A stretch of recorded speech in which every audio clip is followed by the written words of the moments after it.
We start the way we start.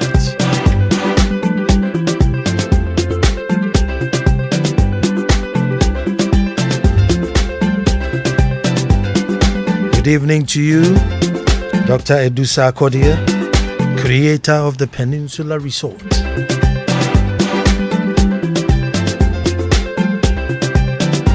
Folks, until the lions have their own historians, the tales of hunting would always glorify the hunter.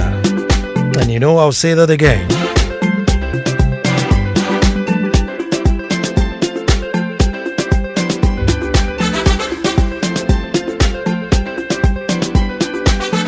Folks, I said until the lions have their own historians, the tales of hunting would always glorify the hunter. Hello and welcome to the most opinionated hour on radio and the nation's thought-provoking hour. I am Nana Ansah Kwao, the fourth chief of the little republic of Akwemu Edumasa, home of Ghana's only Kokonte Party. Home of Ghana's only Kokonte Party. You shouldn't miss it. And I say thank God it's Monday, another wonderful opportunity to perform this all-important ritual, probably the most important ritual on radio as far as leisure and talk radio is concerned. Folks, you will be amazed at the caliber of people who join us silently in voice or via text every Monday. Truly discerning, truly heartwarming, and truly touching.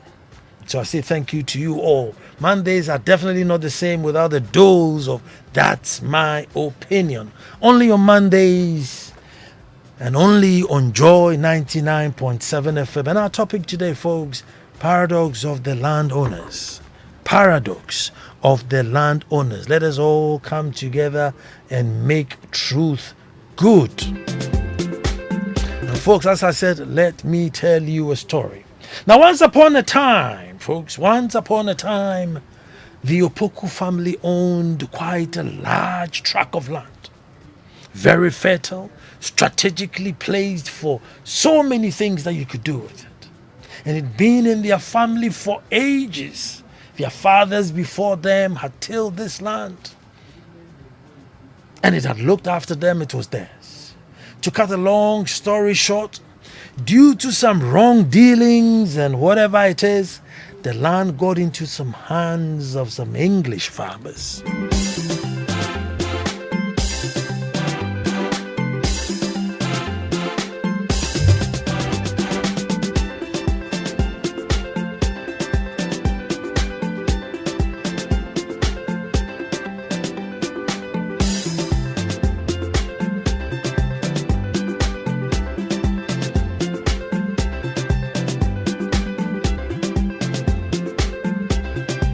Folks, the land got into the hands of some English farmers who obviously saw the advantage and began to till the land immediately. They worked the land. And soon they had the big and flourishing farm. All manner of vegetables, tubers, herbs, spices, name it. The land was just there and ripe for anything that would put in the soil. And they made no mistake.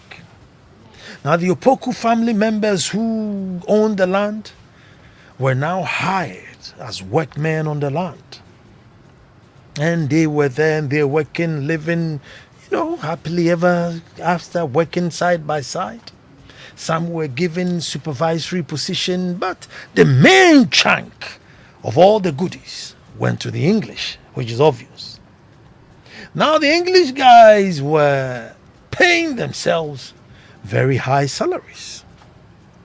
Folks, they took their children to schools that ran the English syllabus so they wouldn't miss out, where the other colleagues would also take their children so they could see their cousins and their friends. They also paid for tropical clothing allowance. They had come from the temperate zone and they were now in the tropical country, so they had to dress appropriately, and therefore they factored that in their wages. Folks, they were paid to get house helps. They needed house helps because not only for the house chores, but translation. Sending somebody to the market could be a problem. So you needed house help to, do all those things, dealing with the locals in the area. So they factored in house helps. Definitely drivers. The terrain was different. You didn't know your bearings. And so they factored in the fact that, as an expatriate, you're coming from somewhere to work on this farm, you needed drivers. Folks, they were paid for security for obvious reasons. They gave them security for obvious reasons. Folks, they paid for them to travel back. Once in a while, or at least twice in a year, you'd go with your family to go and visit the family back home in England, and then tell them about how primitive this place was, and then they'll come back and make the money and go. It was factored in, they paid for them.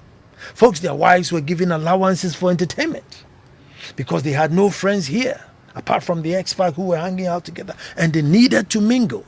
And if they were going to mingle, it will come at a cost. So it factored it into their pay that they'll give them entertainment allowance so that they can mingle with the locals, and don't, because once you mingle with people, they don't resent you so much. So that was factored in. Folks, they could not stand the malaria, so extra health care was paid for, and where necessary, they were quickly flown back. These incentives were in place to attract expertise from abroad, to give them that security to stay, to work the farm and get the best out of it. They paid themselves and they looked after themselves. But then above all on top of that, they didn't quite own the land. I mean, it was somebody's, and so they, apart from the guarantees and everything, they added a little bit of milking because I didn't know any idea. Also milking at the end of the crack. Folks, basic amenities were provided for the Opokus and their family who owned the land. Only the basics, shared school, be able Kwao, Bohu, be able no Munsioni, idea. You got it. And as they worked and tilled the land, and the farm was growing, produce that came out of the farm were quickly shipped out. Mostly in their raw state, they come out and they were shipped out. Folks, many years went by and the new generations of the Opoku families decided it was time to take back their land. After all, they could also till the land. They could also be managers of the farm. Above all, the land was theirs. It was 100% theirs. And they've worked on it. They've gathered some technology. So why can't they take the land and also become managers of this land? Folks, so the struggle began. One thing led to the other, and it came to pass that the land was handed over to Opoku's family. Their fathers had died and were not there to see this joyous moment. This jubilation could be heard in the next village. What has happened? The land has been given back to the Opokus and their family. Really? And the farm and all the crops on it, they said, yes, everything's been handed over to them. Wow.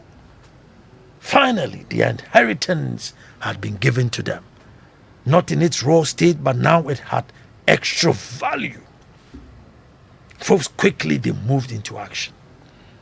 They placed their brothers in various positions, and it looked like they were set to go. I mean, there was fire, there was passion. This is ours.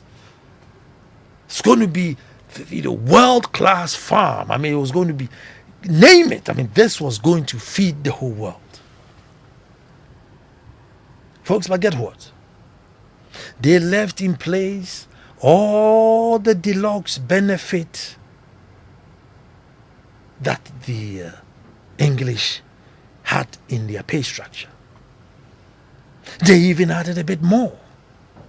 Their reason was that if the Englishman who did not own the property lived so large and in charge and enjoyed the largesse, how about them, the real landowners? They should be able to double their allowances, and double they did.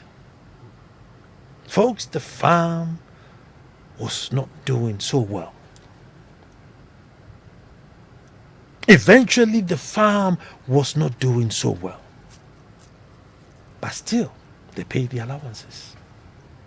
Certain crops, certain departments collapsed. Certain exports collapsed. Still, but now they even bought more luxury cars. They even flew, better class. They traveled more. Their children also went to the schools that the expats' children were going. And they built it to the farm. Folks, they flew to go and get health care and everything and still build it to the farm. Workers on the farm became, not so caring and excuses and not turning up for work, and the farm was going down. The farm was collapsing. Folks, eventually they went back to the English to come back to rescue them. They ended up selling parts of the farm, handing some to the foreigners. The same foreigners that they had sacked, they called them back. Come and rescue us. We can't seem to get the tomatoes working. Come and rescue us. The carrots are not growing. Come and rescue us. The tubers are not growing. Folks, eventually, now they depended on them. Even when they needed seedlings for planting, they will go back to them. When they needed chemicals to spray on the farm, they go back to them. When they needed to harvest, they go back to them. And worst of all, after they've harvested, the English will come and say, I will pay X amount for this good or X amount for that good. That's where they had gotten to. From sowing to chemicals to harvest, and now even into pricing of the goods, the English will come and say that, you know what? We will pay X amount. Folks, but this is what broke the camel's back. Now the leaders were enjoying, in the face of all this collapsing farm, they were enjoying and displaying new and unexplained wealth.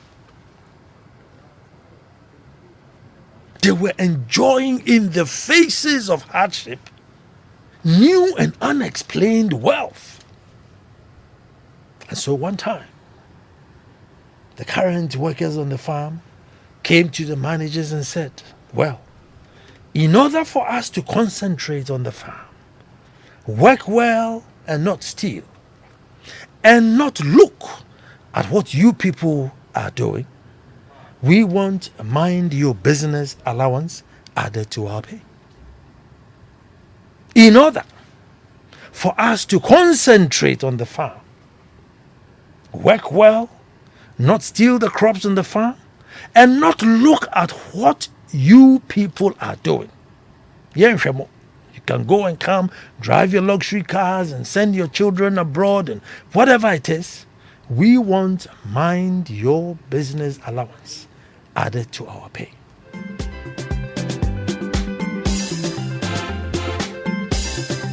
Folks, yes, the story may not be true. The story may not be true. But let us relate it to present day Ghana. After we fought and fought and fought and fought and got, quote and unquote, the so-called independence. This is our land. We can do it. This is our land. We can do it. Eventually, they gave the land back to us. What did we do? Leaders then assumed expatriate status. Our leaders automatically, became expatriates. And for the reasons why these expatriates needed drivers and needed translators, as in house helps and security, whatever it is, we have just doubled it. And billing the state for it. Folks, we have doubled it. And we are billing the state for it. We, the landowners. But leaders in Ghana still think they should get the same perks that was given to the colonial master. That they should also rape the land, just as they did.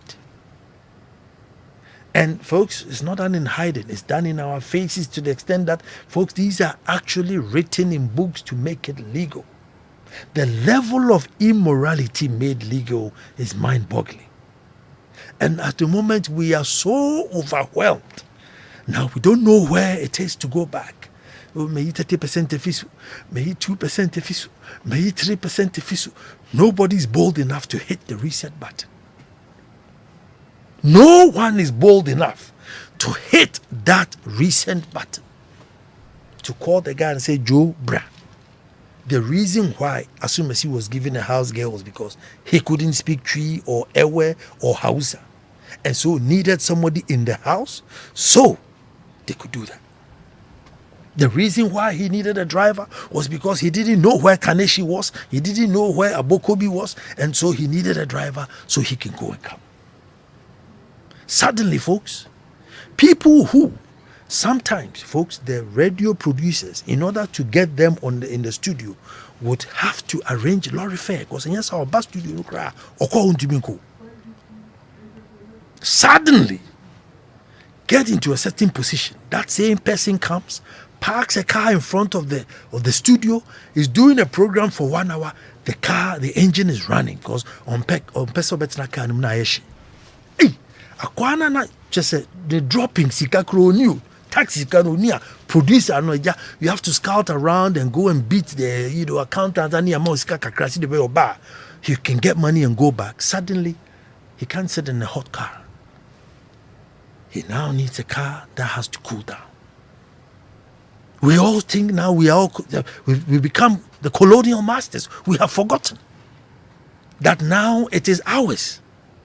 And so as soon as it becomes yours, the thing you do is that you now start planting seeds for the next generation.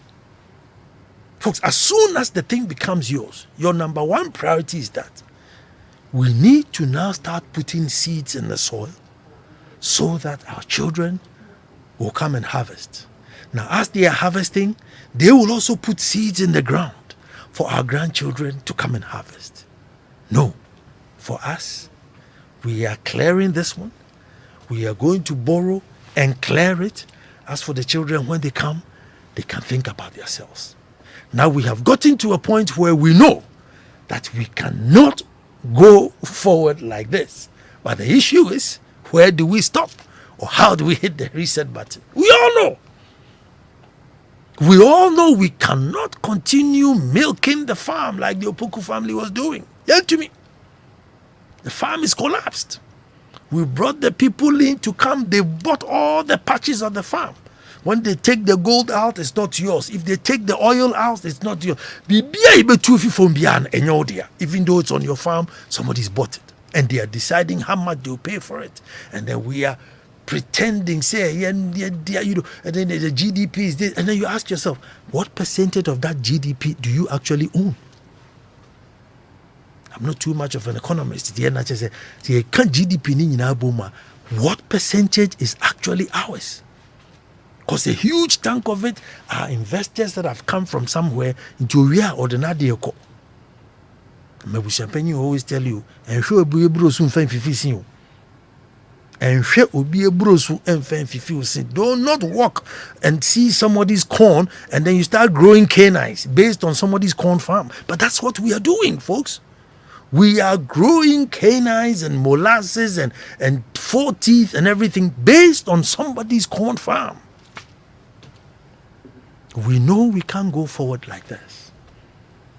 But that drastic change, that brutal, shocking system change, to say that, Joe, Oyo Shiketa, Fifi, Homo Bayebu, that's where we are now. Oyo Shiketa, Fifi, Homo Bayebu. But it's the Homo should come from the top, or it can't be from the bottom. And that's where we are. We need to hit the reset button and shock the system from the top. Folks, we need to shock the system from the top. Brutal. Rally the support. As for us, maybe we are finished. Maybe we may not be able to live that life of luxury. But maybe we have to come together and start making sure that the children who have come and those who are coming before us, they will have some cushion landing. They're talking about CEOs and heads of institutions who don't do anything. Folks, haven't you driven on a road and you see a pothole that's like 2 years old? I mean, those of you who drive, let's say from Michelle Camp to Accra, the Michelle Camp to Akusi, you get to the Shell filling station somewhere there. There's a patch of the road where there's like a pothole. It's about 5 years old. Sometimes I get shocked. I mean, it's not like huge. I'm not an engineer. I'm not, but I am sure if you have a half tipper track of bitumen, you can patch it. And you wonder, how come, and the road is sometimes the road is so smooth, so you can do your 80 kilometers an hour if it's allowed, whatever it is. And then all of a sudden, there's just a small but dangerous gap in the hole, in the road. And it can be there for 3-4 years. 3-4 years.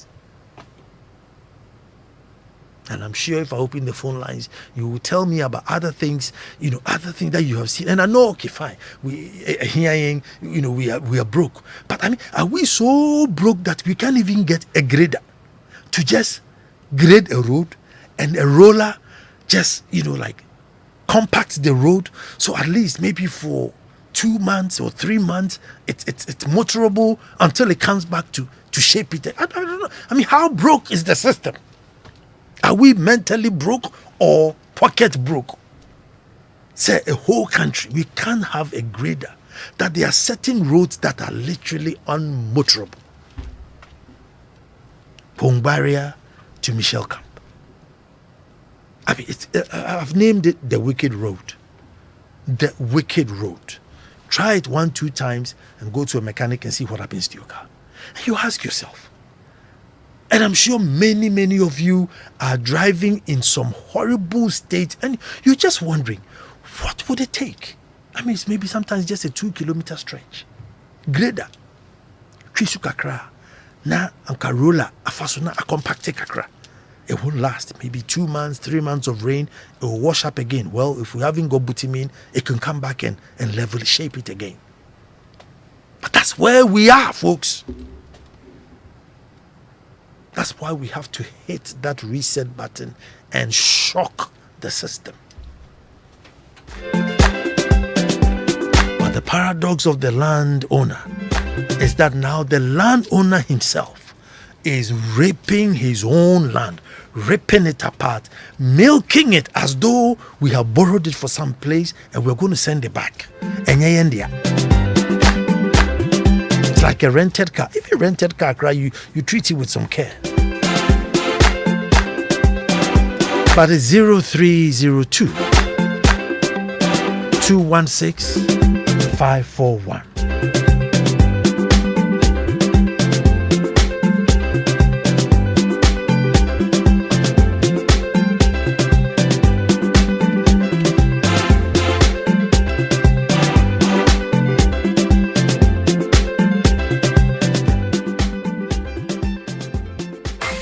Allianz Insurance since 1890. At Allianz Life Ghana, we have a wide range of life insurance packages to suit all pockets, from individuals, groups, associations, and businesses. We cover your employees, your funerals, pensions, children's education, and your future.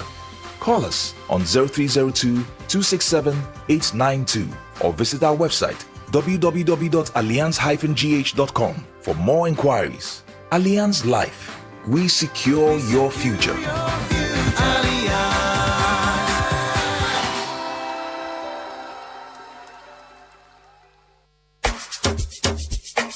Yo, chairman, what they go on for your side? Chale, hard times, so see. I try say I go stake back for this side, sir, but I know they work. See, they also the job for this side. Oh, Charlie, yeah, wow. But why not the stake for soccer bet, eh? You say what? Soccer bet? Yes, they are back with the highest odds, bro. You for look sharp, oh. When winning is important enough, you do it when the odds are not in your favor. But with soccer bet, the odds are in your favor. Bet on the highest odds in any soccer bet shop or simply download the soccer bet mobile app and bet anywhere. With soccer bet, stand the chance to win and get your cash instantly. Soccer bet, your best bet for sports betting.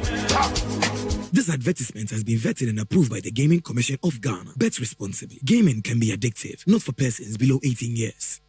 I had only 1,399 and she told me to pick up a 32-inch Samsung television. And it was left with 1,899 Ghana cedis. And she told me to pick up my dream soundbar. Yes, bro, it doesn't end there. 999 Ghana cedis, no. She gave me a Samsung microwave. Yes. Hey, which lobby thing to that? Hey boy, she told me it was love from Ramadan. She said the name is Samsung Ramadan Promotion. Oh, I see. But you said your wife didn't expect refrigerator. It is 3,299. What do you know? Samsung split AC and the list goes on. I wanted to buy a 50-inch Samsung. They say it's almost 6,000. Oh, Joe, listen. They have dropped the price. With 4,999, you'll be taking home a Samsung 50-inch UHD television. Hey, this is interesting. That is the Ramadan Samsung promotion I'm talking about. Joy 99.7 FM.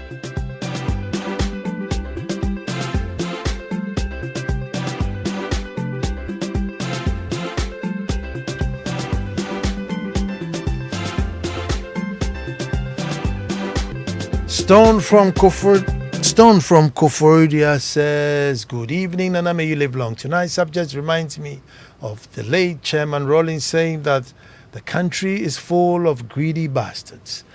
We have no conscience in this part of Africa. Ghana is bleeding from these ludicrous expenditure that doesn't match productivity in any way. Their dockets are being worked on at the gates of hell. God bless you, Nana.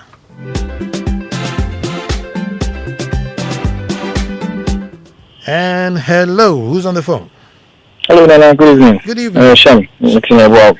Shem, let me hear you. Oh, Nana. The moment you started your analogy, I told you actually, this is the exact replica of the Ghanaian story. The way White King, you were doing our own stuff, the king colonized us and everything. To cut everything short, Nana, I would always blame the political class because we have just a day within 4 years to go and exercise our power, Kokomuchi power. And as cynical as we are as people, we've been interchanging between A, B, A, B, A, B, and we get the same results. So, at me having a problem with the political class, I'm also questioning, why do we do this? Why do you vote for Highness to come and take care of sheep, to come take care of animal that you know they can devour? They come chew us and then we complain every time. As part of pressing the reset button, we need a complete overhaul of our political class. People have justified taking large sums of money. And I just look at the headlines just last week or so. All state-owned enterprises are reporting losses, but we are being told that some of them must go private and must be privatized and so. Now, who employed the CEOs of those state-owned enterprises? Who is also proposing that when the private people come, they're going to work properly? When the private people come and then they work properly, what did the private man do? The private man just did a few things just to make it work. And who brought the private man in? Well, these same people messing up the same system are come and tell you, when we privatize it, we'll be able to make it work. And then these same people go back there, create the company, get it to I wonder, how much can you spend? You want gold teeth or diamond teeth or what? Oh, Charlie, it's sad. But you see, I would always tell the average Ghanaian person that until we vote out NPP and NDC, this will continue because they will eventually look for money for the other side just to follow their political careers. And when they come, they need to recoup the money. Thank you very much. Thank you so much for tuning in every Monday and for even calling. Thank you so much. Hello, who's talking to me? Hello, Nana. Yes, sir. State CEO. Their salaries were building houses on a monthly basis. Their salaries was building housing. Salary in Kwao bonuses in Kwao. Salaries, it's on monthly basis. kind of Ghana we're living. And this evening I was having a conversation with someone, and according to him, he's a statesman, and according to him, we shouldn't compare Ghana to the already developed countries because where they are now, we are nowhere closer.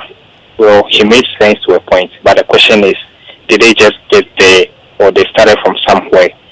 They did it right, and they build on it, and they go to where they are.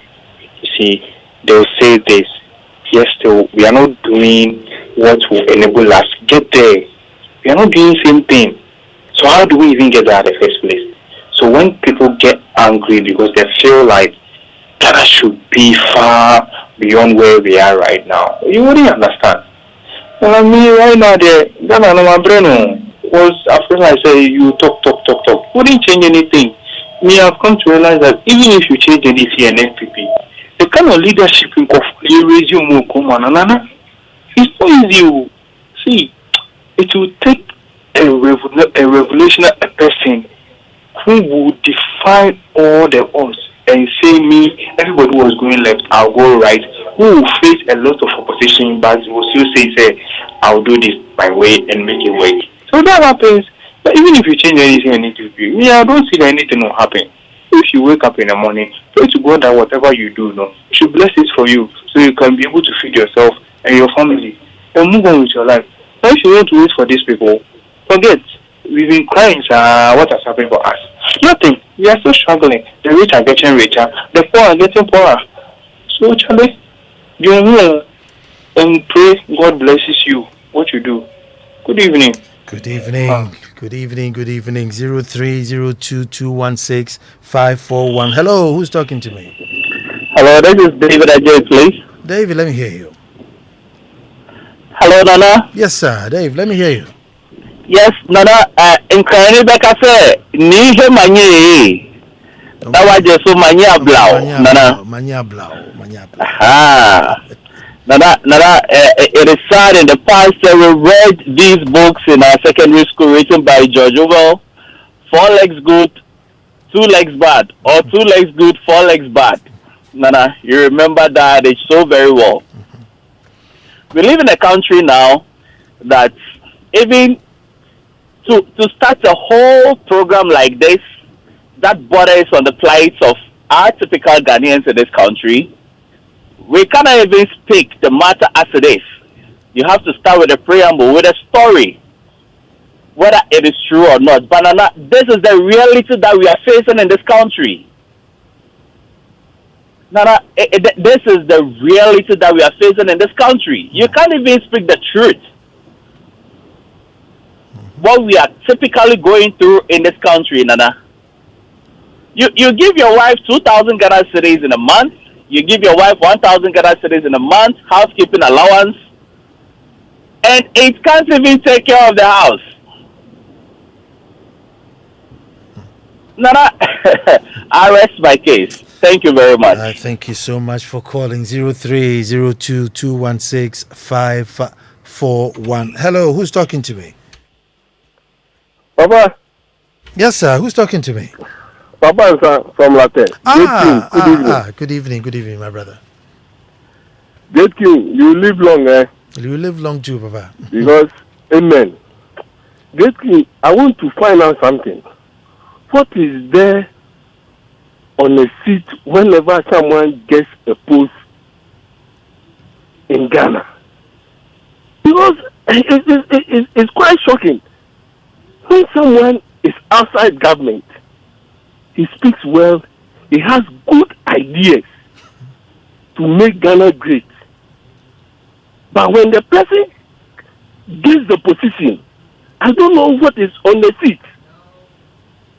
Because everything, the ideas that he said, everything becomes Maya.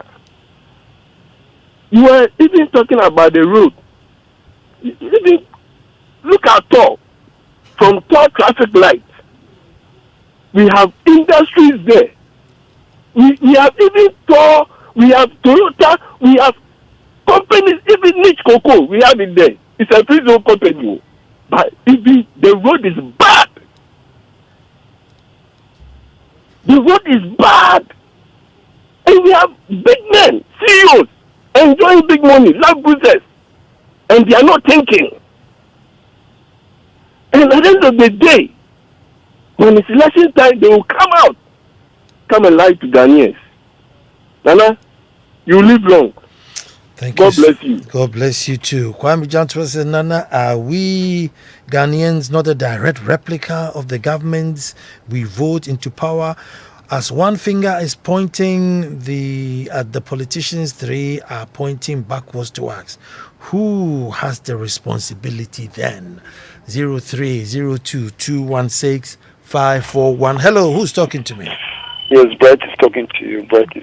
Right, let me hear you. Good evening. Good evening, my brother. And good evening to your cherished listeners. In fact, the callers, you said it all, and the callers they really said their part. The last caller, you used a word which I want to just ask you one question to Nana. Do you know most of us in this country is really not thinking at all?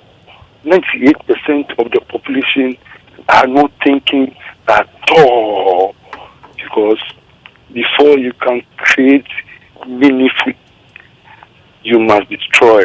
And as you said, nobody is ready to take the whip and crack it. None. Yes, we need, yes, unless you have a leader who can really take drastic measures to change things. Yes, no, yes, to really change things, because the whole country is doomed. God bless Ghana. God bless you too, my brother. Nana, we should have a national development policy and law, so that if any party comes to power and does not meet those targets in 4 years, automatically the party will be out of the next elections. The name is Ni. Good evening. Hello, who's talking to me? Hello, Nana, this is Kobna. Kobna, let me hear you. Hey, thank you so much. It's been a long time since I joined the program, and I think you've been away for some time. Yes, I was doing my Kukunte party in the Dumasa. Next year you should come. Yeah, I think the football issues, your sports people push you away. That's true. Yeah, that one too. Yes. Yep. So now, initially, I said I wasn't going to make any contribution. I would just listen to you. But when you started talking about patching holes and all that, I realized I needed to at least put in something. Mm-hmm. But what I'm saying is that, hello? Yeah, I'm here. Yeah, what I'm saying is that we don't need any reset. The only reset we need, for the way things are going. Nana, you and your wife have been around. I knew your wife when I was a very young kid. Mm-hmm. She was one of the best journalists in Ghana.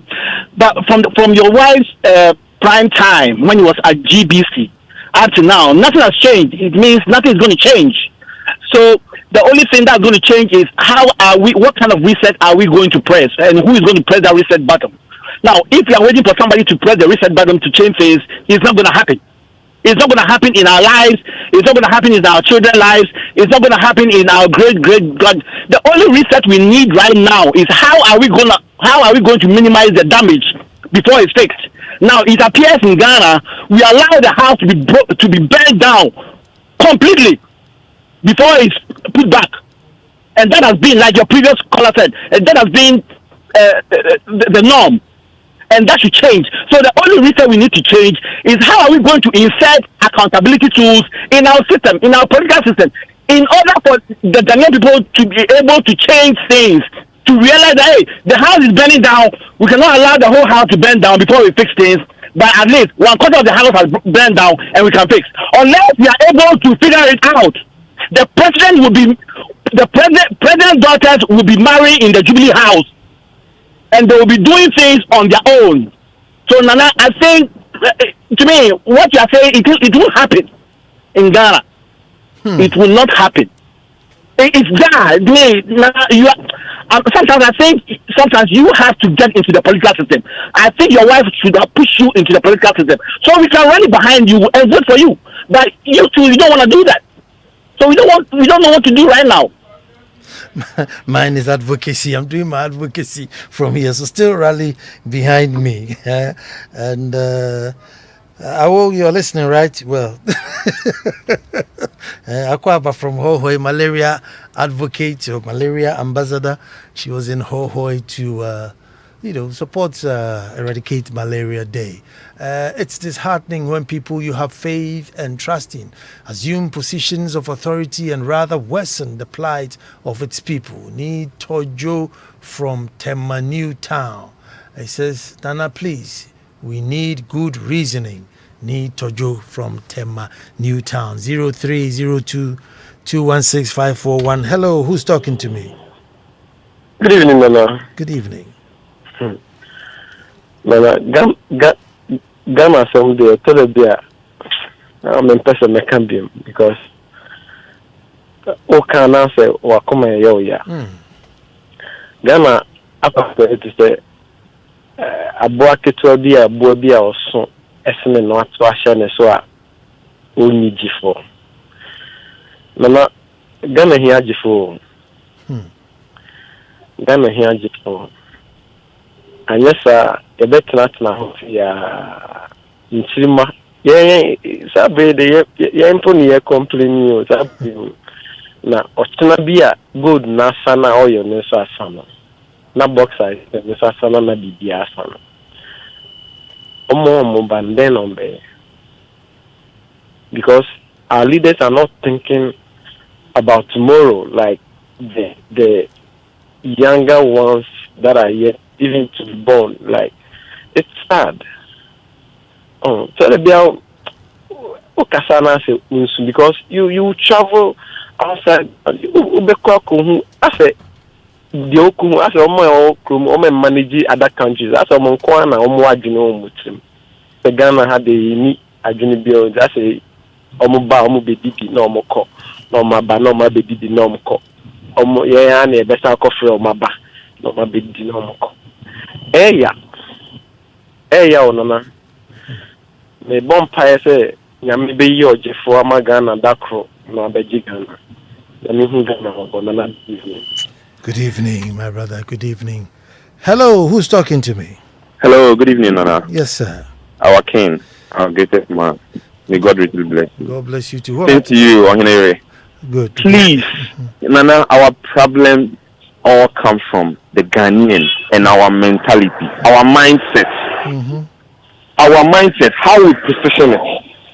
How we are all making sure that what we see from outside, when we go there and the way we comport ourselves, we come to our land and we do the same. This is a very small place. We have people somewhere around Australia, somewhere that you can't even mention. But they are there, they comport themselves. Let them come to Ghana. The mindset change. Because we have certain system over here that even the leaders, the people that we have that are supposed to do something that for us to all emulate and then align with them, they are doing their things waywardly. Then how much more?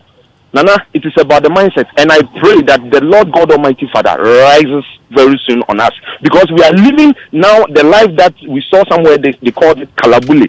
This is what we are seeing now. Even in this democratic governance level. I pray that the Lord that we have rises now. That's my opinion for now. God bless you, Nana. God bless you. You're talking about, again, they're doing this railway thing. Now, when you get to the Afienya railway crossing, right? So you're coming from, again, Michelle Camp towards Afienya, towards Shire Hill. When you get to the railway crossing, particularly if you are coming, so if you're coming from Shire Hills towards Afienya, look, the guys constructing the road have made a ramp. And if you drive a saloon car, the way it would scrape underneath your car. And I'm just shocked that for engineers of that caliber, constructing a bridge and therefore have created a bypass, should create this car damaging thing there. And every time it's just there and it will scrape your... It's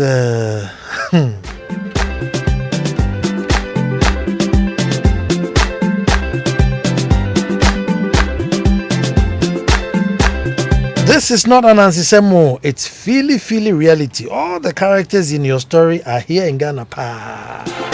It's a very sad one. Good evening to you, Dr. Cynthia Tego.